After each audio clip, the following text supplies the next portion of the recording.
Lucas 18, do 1 ao 8. Disse-lhe Jesus uma parábola sobre o dever de orar sempre e nunca esmorecer. Havia em certa cidade um juiz que não temia a Deus, nem respeitava homem algum. Havia também naquela mesma cidade uma viúva que vinha ter com ele, dizendo: julga a minha causa contra o meu adversário. Ele por algum tempo não a quis atender, mas depois disse consigo mesmo: bem que eu não temo a Deus, nem respeito a homem algum. Todavia, como esta viúva me importuna, julgarei a sua causa, para não suceder que por fim venha a molestar-me.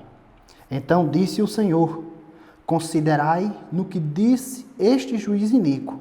Não fará Deus justiça aos seus escolhidos, que a ele clamam dia e noite, embora pareça demorado em defendê-los? Digo-vos que depressa lhes fará justiça. Contudo, quando vier o Filho do Homem, achará porventura fé na terra? E nessa parábola, de antemão, eu queria dizer que eu vou me concentrar aqui. Nesse último trecho, a parte B do versículo 8. Quando vier o Filho do Homem, achará porventura fé na terra? Veja, irmãos, que alguns estudiosos dizem que o sentido da parábola está no começo da parábola. Outros dizem que o sentido da parábola está no fim da parábola. No entanto, eu creio que nós podemos considerar as duas partes. É evidente que algumas estão no começo e possivelmente algumas estão no final.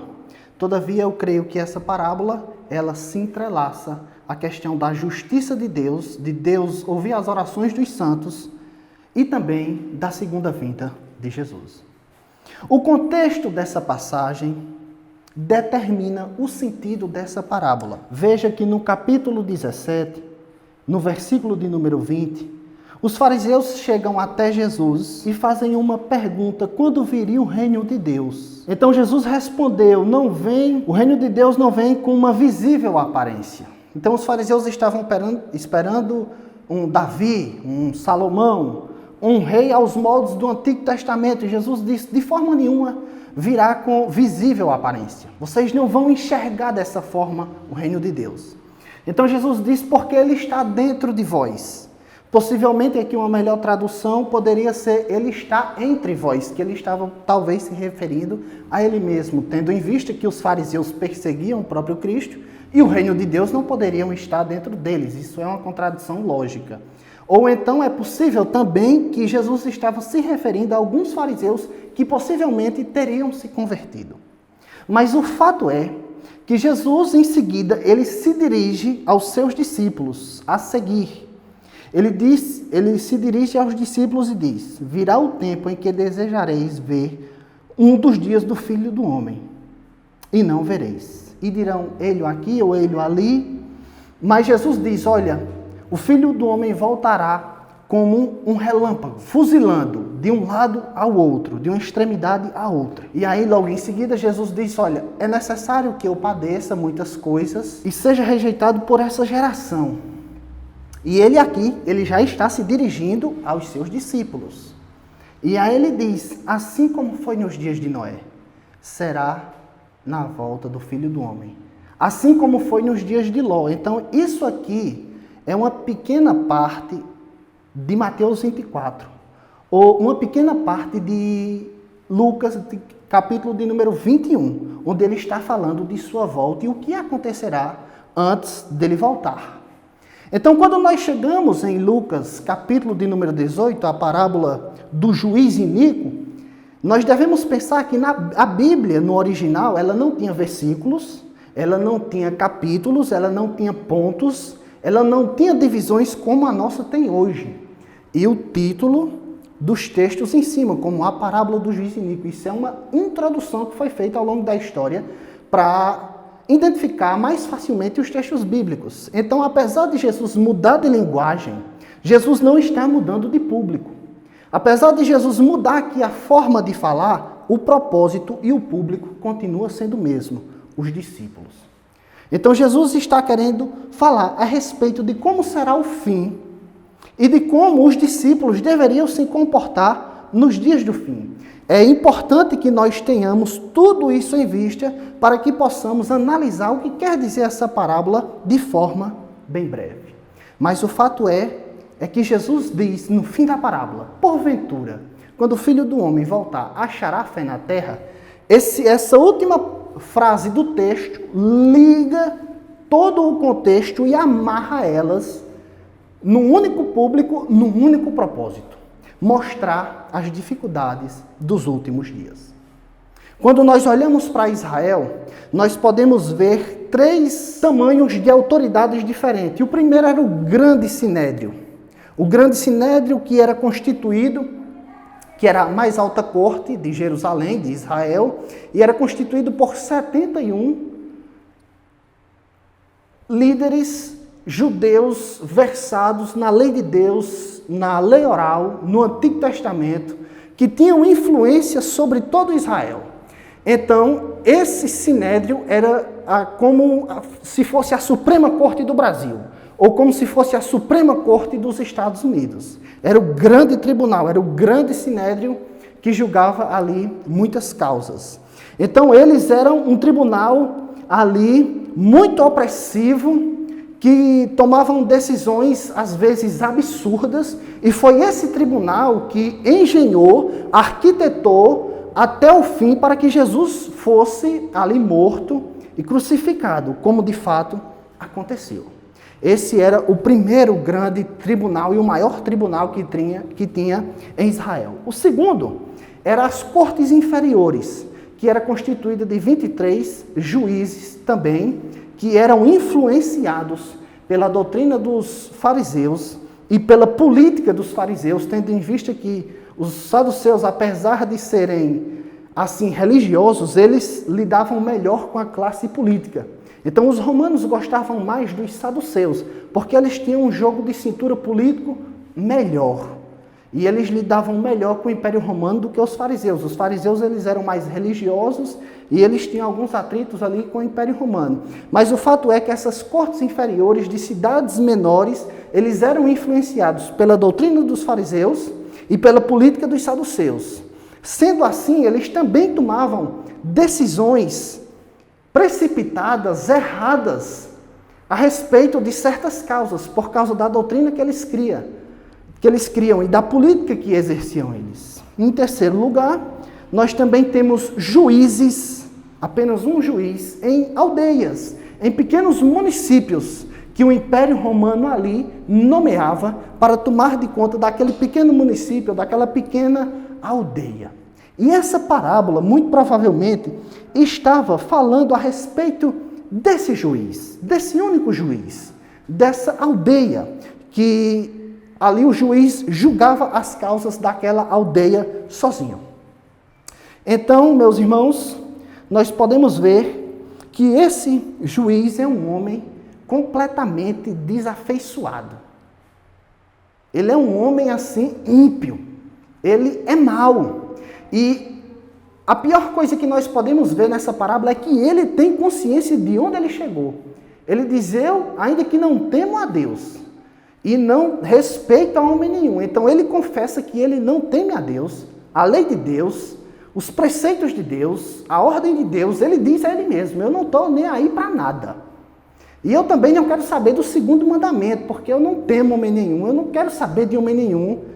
Esse era o juiz inescrupuloso, que provavelmente deveria ter chegado a esse posto por amor ao dinheiro, por amor aos status, e que era ali controlado e tomava decisões de acordo com as vontades do Império Romano.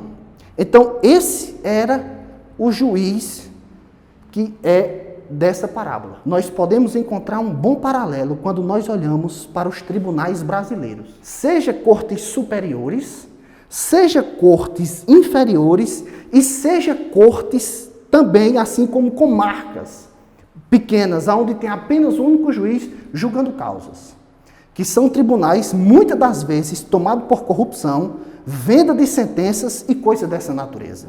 Então, nada disso é novo na história. Nós podemos olhar para a história e ver que o nosso país encontra paralelo com essa parábola e com a história que está por trás dela. Então, meus irmãos, tendo em vista que esse homem não se importava com ninguém, com nada, com moral nenhuma, aqui nós entramos no dilema da viúva. A viúva é o único personagem dessa parábola. E essa viúva, ela tem uma decisão tomada ali injustamente. Ela não revela a parábola qual era a causa dela, o que ela estava sofrendo, o que ela estava passando, mas o fato é que ela tinha sido injustiçada. E ela estava pedindo justiça ao juiz. Ela não estava reivindicando alguma coisa absurda, ela estava reivindicando um direito, uma causa justa. Então, nós devemos entender quem era a mulher viúva para os dias de Jesus. Veja bem, a viúva, ela vivia na solidão. Ela não tinha acesso aos tribunais na época de Jesus. Ela muitas das vezes não ficava, até mesmo com a herança que o marido deixava para ela, se ela não permanecesse naquela família.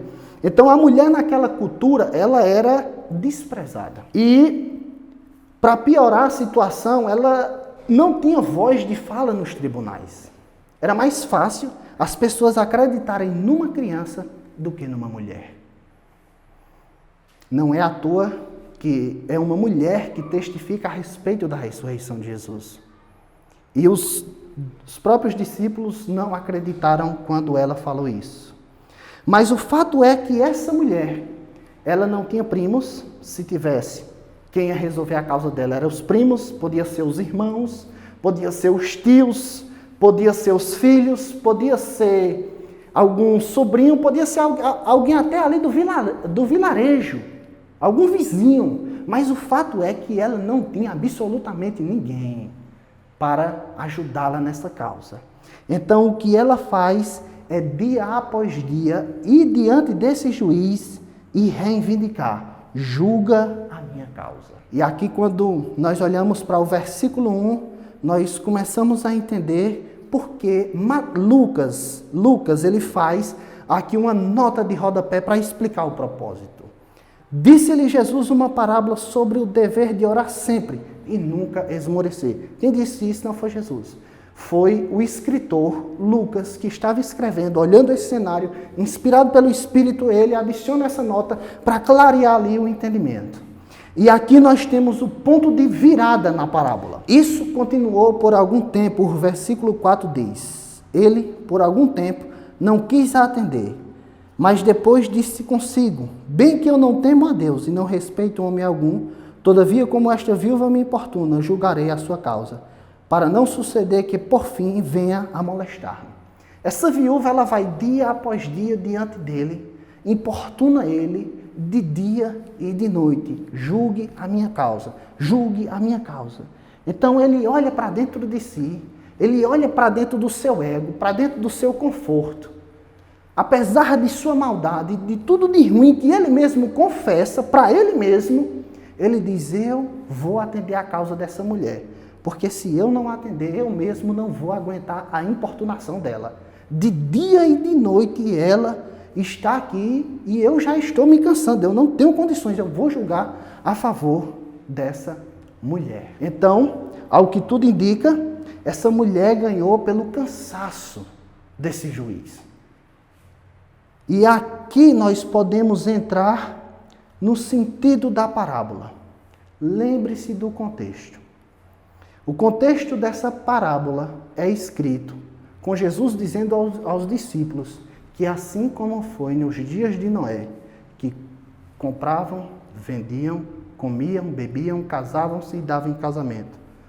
Assim como foi nos dias de Ló, que edificavam, construíam e faziam praticamente as mesmas coisas que eram no tempo de Noé. Assim será na volta do Filho do Homem. Então Jesus, no contexto, ele está enfatizando duas coisas: a dificuldade dos últimos dias e o juízo que Deus vai exercer em cima da geração logo quando ele vier. É tanto que ele fala que o mundo vai ser destruído de forma repentina, assim como foi nos dias de Noé. Ele também diz que assim como foi com Sodoma e Gomorra, Deus vai destruir também. E ele diz logo em seguida aquilo que vai preceder a destruição de Jerusalém. Mas o fato é, irmãos, que Jesus está falando aqui com os seus discípulos sobre uma oração escatológica a respeito do fim. No fim vocês serão perseguidos, vocês serão odiados. Quando nós lemos Mateus 24 e Lucas capítulo de número 21, nós podemos ver com clareza que Jesus disse aos seus discípulos que eles seriam odiados, eles morreriam, seriam perseguidos por causa dos últimos dias. Quando olhamos para a Bíblia, desde do Pentecoste, Atos capítulo 2, nós já vivemos nos últimos dias. Então Jesus diz no verso 8, porventura, quando o Filho do Homem voltar, achará fé na terra? Essa é a pergunta que Jesus faz aos discípulos, mostrando a dificuldade dos últimos dias. Então, irmãos, nós devemos pensar algumas coisas que esse texto pode nos comunicar. E a primeira é deixar claro que o propósito da parábola é sempre nos incentivar a orar sem esmorecer, sem se cansar.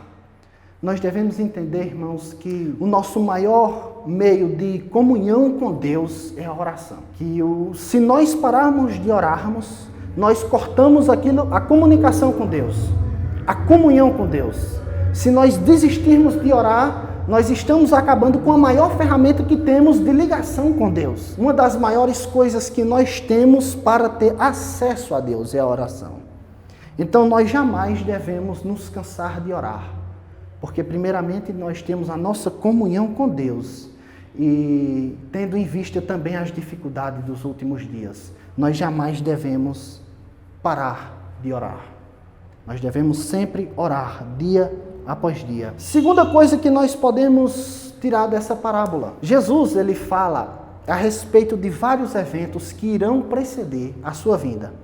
Ele fala que haveria guerra, rumores de guerra, terremotos, que haveria pandemias, pestes e coisas dessa natureza, fome, e nós podemos ver tudo isso.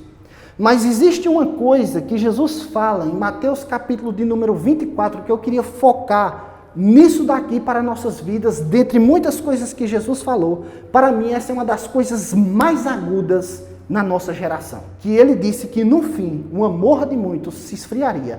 E aí Jesus acrescenta explicando, por causa da iniquidade, o amor de muitos se esfriaria. Então era nisso que eu queria que nós pensássemos, porque eu acredito que isso tem nos afetado de forma aguda e generalizada. Então nós temos visto, irmãos, aqui uma guerra na nossa época. Na nossa geração nós temos vivenciado uma guerra. E as pessoas já nem falam mais, porque se acostumaram com pessoas morrendo. Então no nosso país também o assassinato é uma coisa extremamente normal, onde já alcançou 60 mil homicídios por ano. O Brasil já alcançou isso.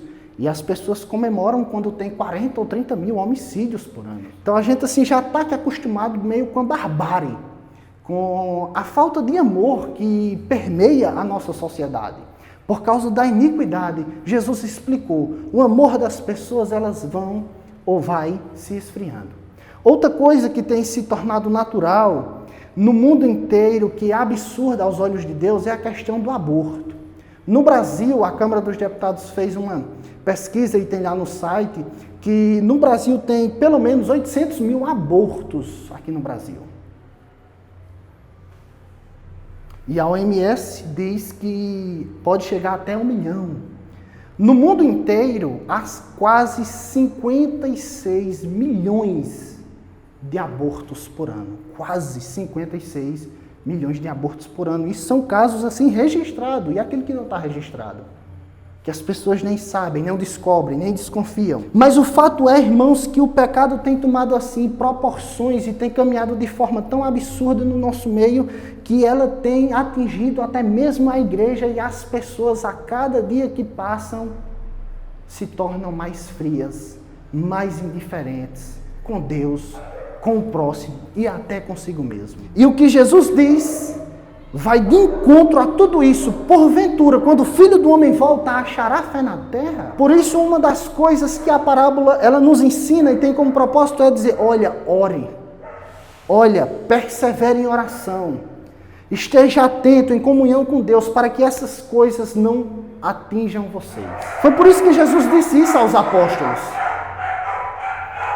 Porque Jesus sabia que os apóstolos iriam enfrentar coisas horríveis. E por isso Jesus ele diz, olha, orem, orem, orem e nunca esmoreçam. Orem. Então nós devemos orar, irmãos, contra essa frieza generalizada que tem tomado de conta da vida da nossa sociedade e até mesmo da igreja. A maior arma que nós temos é a oração.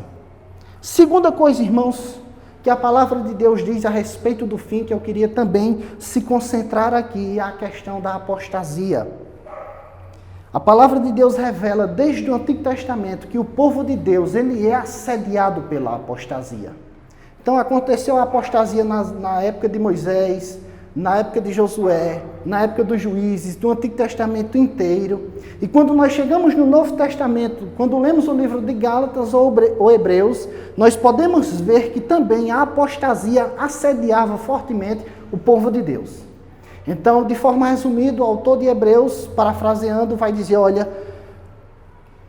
se mantenham firmes na confissão de fé de vocês, naquilo que vocês creem, e se mantenham firmes nas práticas que vocês confessaram outrora. Não abandonem aquilo que vocês confessaram.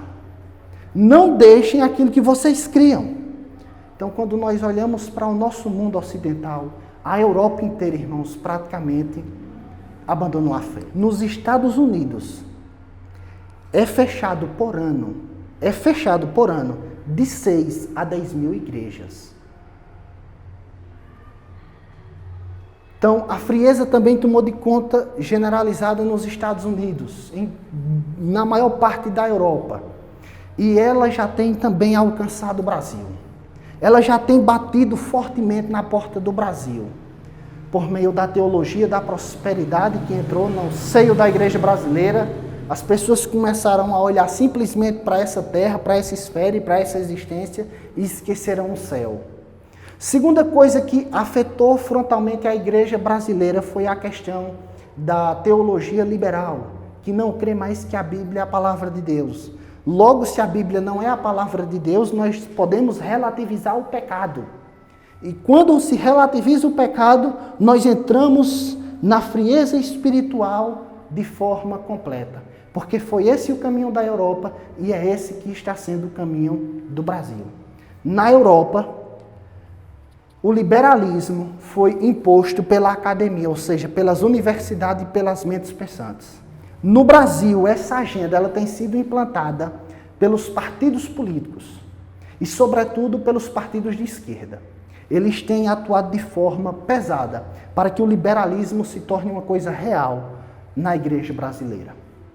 Em muitos lugares, irmãos, nós já temos igrejas que aceitam pecados que a Bíblia revela de forma clara. Eles já têm assim construído igrejas, e até igrejas relativamente grandes, pessoas carismáticas que outrora confessavam uma fé verdadeira, que pregavam uma fé verdadeira, abandonaram isso e agora estão pregando sobre liberalismo. O que era pecado já não é mais, o que a Bíblia diz já não é bem assim, aquilo que ela revela como vontade de Deus também não é. E a apostasia ela tem tomado de conta da igreja por esse lado. E qual a arma que nós temos contra essa apostasia? Oração. A maior arma que nós temos contra a apostasia é oração e leitura da palavra. Por isso, no tempo do fim, Jesus está ensinando aqui nessa parábola que pressões de todos os lugares devem fazer com que nós venhamos a orar. E é uma oração voltada por fim, porque Jesus disse, porventura, quando o Filho do Homem voltar, achará fé na terra? É uma pergunta que eu faço com sinceridade a nós que estamos aqui. Será que a apostasia não tem assim nos rodeado? Abandone a fé, deixe aquilo que você crê, pare de orar, de ler a Bíblia, que sentido faz nisso, o que é isso, para que ir para a igreja, para que fazer tudo aquilo que a Bíblia manda e coisas dessa natureza. Às vezes, irmãos, a apostasia vai tomando de conta e a gente nem está percebendo. Mas o fato é que ela é uma coisa real. E o apóstolo Paulo demanda textos e mais textos dizendo que, no fim, muitos apostatarão da fé. Por isso nós, como igreja, devemos sempre estar alerta e sempre vigiando em oração, para que isso não nos capture e não nos faça jogar para longe daquilo que cremos, para longe do nosso Deus. Então, irmãos, para encerrarmos, eu queria que nós fizéssemos uma reflexão pensado de como nós temos vivido. Nós somos como Noé, que pregou, anunciou o dilúvio e ao mesmo tempo construiu a arca. Nós temos pregado o Evangelho enquanto esperamos a revelação de Jesus Cristo. Nós vivemos como Noé ou nós vivemos como sua geração, comendo, bebendo, casando-se, dando-se em casamento e esperando simplesmente as coisas dessa vida se desenrolarem e nós desfrutarmos dela como se Deus não existisse. Nós devemos, irmãos, fazer uma análise de como nós temos vivido. Se como Noé, esperando ardentemente as promessas de Deus se cumprir e colocando em prática tudo aquilo que Deus disse, ou se nós estamos vivendo como a geração dele, que não estava atenta ao que estava para acontecer. E de repente veio o dilúvio e ali dizimou o mundo conhecido da época. Que Deus venha a nos abençoar e que o nome dele seja glorificado. Vamos orar.